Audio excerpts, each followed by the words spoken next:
Olá, seja bem-vindo ao meu canal, meu nome é Luciano, esse aqui é um adendo ao último vídeo que eu postei aqui no meu canal falando a respeito da questão do pessoal estar adicionando farsantes das artes marciais, indivíduos que compram faixa preta, indivíduos que dizem que são mestres de artes nas quais eles não são mestres de verdade e inventam histórias, inventam mestres que nunca existiram, que nomearam eles sucessores de um estilo, coisas desse tipo, né?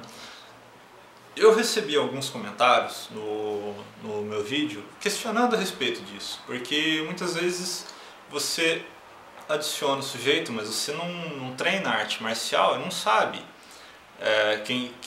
como avaliar quem é o praticante sério e quem que é o picareta, né? Esse que é o grande problema, né? E para explicar como que funciona essa questão, eu vou contar duas histórias para vocês, né? As duas estão relacionadas à mitologia grega, né? As histórias clássicas, antigas, né? São histórias de Ulisses, né? Que esteve presente na Guerra de Troia. Bom, a Guerra de Troia se arrastava durante 10 anos, né? Vários dos deuses gregos interviram durante a guerra, né? Porém, a guerra não ia para lugar nenhum. Inclusive, Aquiles matou o Heitor, que era o príncipe da cidade de Troia, mas a cidade de Troia não caía, né? E os soldados espartanos, aqueus e atenienses não conseguiam entrar para dentro da cidade de Troia. E aí, então, Ulisses teve uma ideia. Ele comentou com os outros reis da Grécia e um belo dia os troianos encontraram o campo de batalha vazio, né? E a praia onde o exército inimigo estava ancorado também estava toda vazia. Havia restado apenas um cavalo de madeira, né?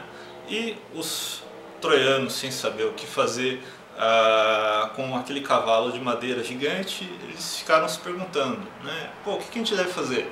A gente deve queimar esse cavalo, né? Ou então talvez a gente deva oferecer esse cavalo como presente para o templo de Apolo, que foi profanado pelos espartanos, pelos aqueus, né? E o rei Príamo de Troia, sem saber exatamente que decisão tomar, mandou levar o cavalo para dentro da cidade, né? E os troianos festejaram aquela noite, né? Fizeram uma festa, beberam muito, né? Afinal de contas, uma guerra de 10 anos tinha acabado, né? Eles não tinham mais que enfrentar o inimigo nos portões da sua cidade. E depois que todos os troianos haviam ido dormir, aquele cavalo se revelou o presente de grego, de onde vários soldados gregos espartanos saíram de dentro do cavalo, abriram os portões e o exército que estava escondido foi liderado por Aquiles para dentro da cidade de Troia, e a cidade de Troia foi destruída naquela noite, né? Bom, mas a história de Ulisses não termina com o cavalo de Troia, porque depois da guerra de Troia, Ulisses tem que voltar para Ítaca, né? O reino onde ele morava. E durante a viagem de volta para Ítaca, Ulisses acaba ancorando o seu barco em uma ilha, né? E nessa ilha eles começam a procurar por provisões, precisam de água, precisam comer, né? Eles precisam de suprimentos. Eles acabam encontrando uma caverna e, olhando dentro da caverna, eles encontram ovelhas, encontram algumas coisas que provavelmente pertenceriam a um pastor, né? E eles começam a pensar, pô, isso aqui deve ser a caverna de um pastor, ele deve morar aqui, né? Então, poxa, vamos ficar aqui um pouco, vamos esperar o cara voltar, né? Vamos beber um pouco a água do cara, comer a carne de alguma ovelha dele aí e tal, e depois, quando o cara chegar, a gente paga ele com alguma coisa que a gente tem no barco. Ou se o cara não gostar também, a gente mata ele, não tem problema nenhum, né? E aí, com o entardecer, entra naquela caverna um ciclope gigante, né? Um ciclope gigante entra com o seu rebanho de ovelhas para dentro da caverna e fecha a porta da caverna com uma rocha gigante. E aí, ao se deparar com aqueles homens dentro da sua caverna, aquele ciclope Polifermo começa a atacá-los, né? Eles começam uma luta desesperada pela sobrevivência. Porém, o Ciclope é muito grande, muito forte, e os soldados de Ulisses não conseguem fazer nenhum mal ao Ciclope Polifermo, enquanto o Ciclope consegue pegar os soldados de Ulisses, despedaçá-los e comê-los vivos ao seu bel prazer. Muito bem. E depois de comer vários dos homens de Ulisses, o Ciclope resolve parar para descansar e deixar para comer os outros mais tarde. Então Ulisses, utilizando de inteligência, se aproxima do Ciclope, né? E se aproxima com educação, com todo um jeitinho de falar. Com licença, boa noite, eu gostaria de conversar com você.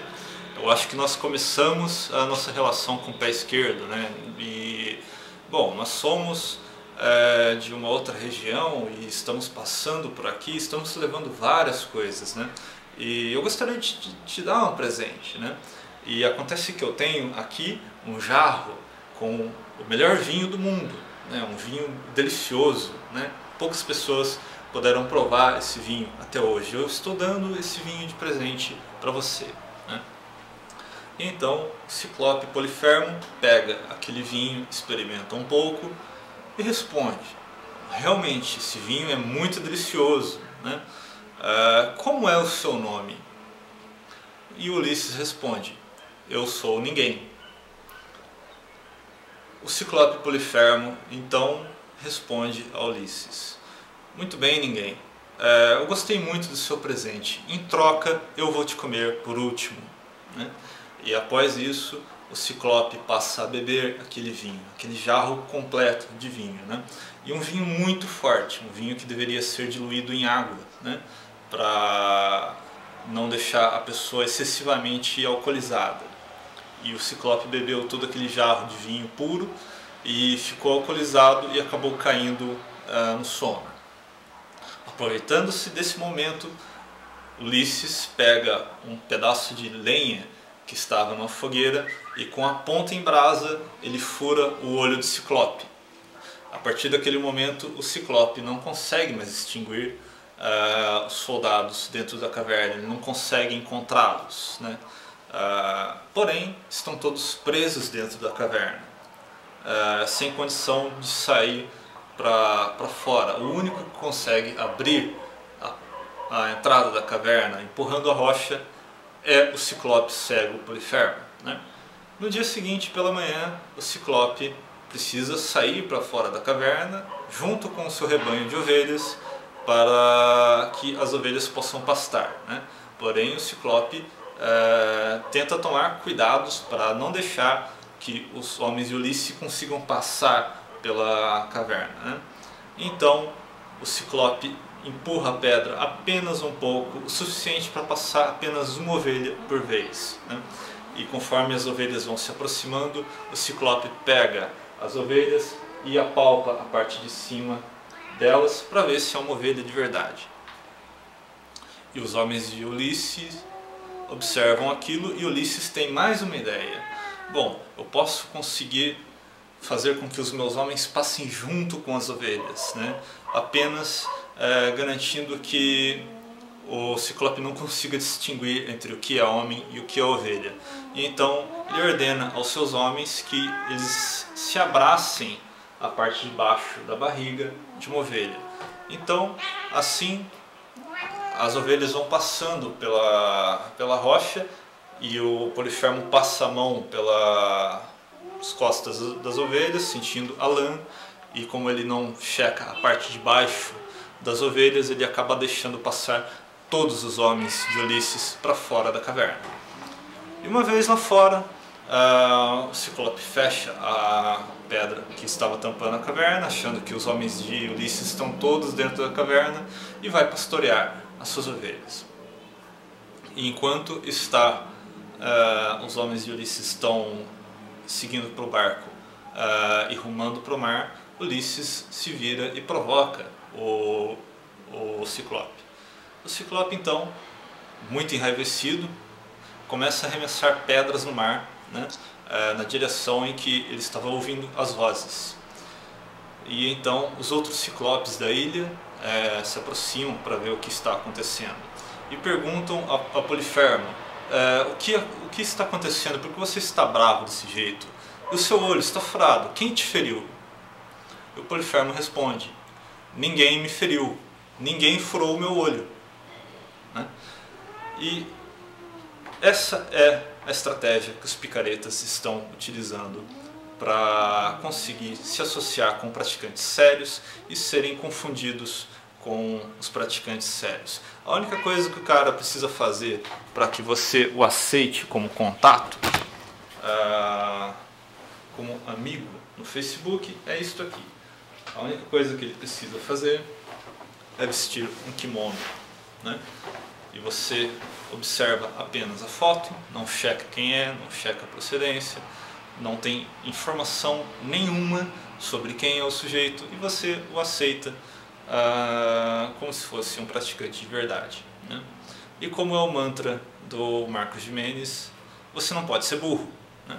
Então cheque um pouco melhor os indivíduos que você traz para dentro do seu círculo de amizades.